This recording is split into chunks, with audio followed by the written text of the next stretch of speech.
আরও একবার ভয়াবহ অগ্নিকাণ্ডের সাক্ষী হলো ভারতীয় রেল পরিষেবা।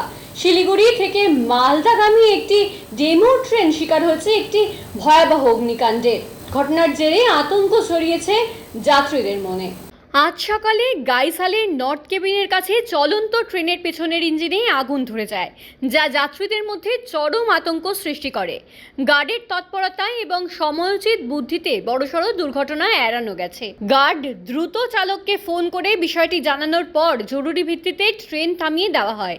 ঘটনার খবর পেয়ে সঙ্গে সঙ্গে দমকল বাহিনী ঘটনাস্থলে পৌঁছে আগুন নিয়ন্ত্রণ আনার কাজ শুরু করে। যুদ্ধকালীন তৎপরতায় আগুন নেভানোর চেষ্টা চলে। এই অগ্নিকাণ্ডের জেরে ওই রেলপথে ট্রেন চলাচল বর্তমানে ব্যাহত হয়েছে। নিরাপত্তার স্বার্থে গুঞ্জরিয়া স্টেশনে রাজধানী এক্সপ্রেসকে আটকে রাখা হয়েছে, যার ফলে বহু দূরপাল্লার যাত্রীদেরও ভোগান্তি পোহাতে হচ্ছে। প্রাথমিক তদন্তে আগুন লাগার কারণ এখনও স্পষ্ট না হলেও রেল কর্তৃপক্ষ ঘটনার তদন্ত শুরু করেছে। এই ঘটনায় রেল সুরক্ষায় নতুন করে প্রশ্ন তুলছে।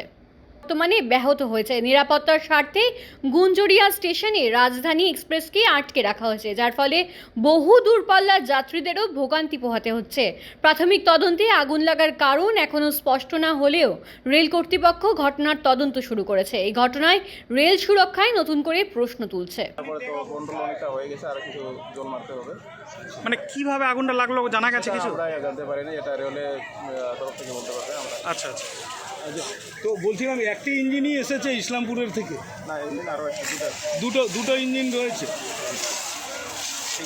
যেমনটাই কিন্তু দেখলেন যে একেবারে যারা রেল দপ্তরের যারা কর্মীরা রয়েছে, দমকলের যারা কর্মীরা ইসলামপুর থেকে এসেছেন, তাদের বক্তব্য, তারা একটি খবর পেয়ে, একটি রেল দপ্তর সূত্রে একটি খবর পেয়ে তারপরেই কিন্তু তারা ঘটনাস্থলে ছুটে আসেন এবং তাদেরই বক্তব্য, দমকল কর্মীদের বক্তব্য যে অনেকটাই আগুন এই মুহূর্তে নিয়ন্ত্রণে।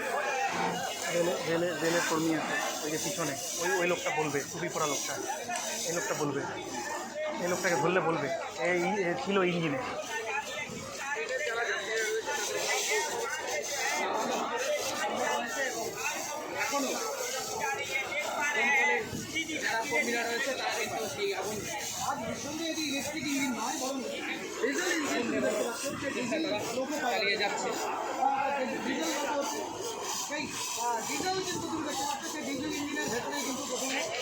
দাদা ওটা দেখো আবার পড়ে না যায়।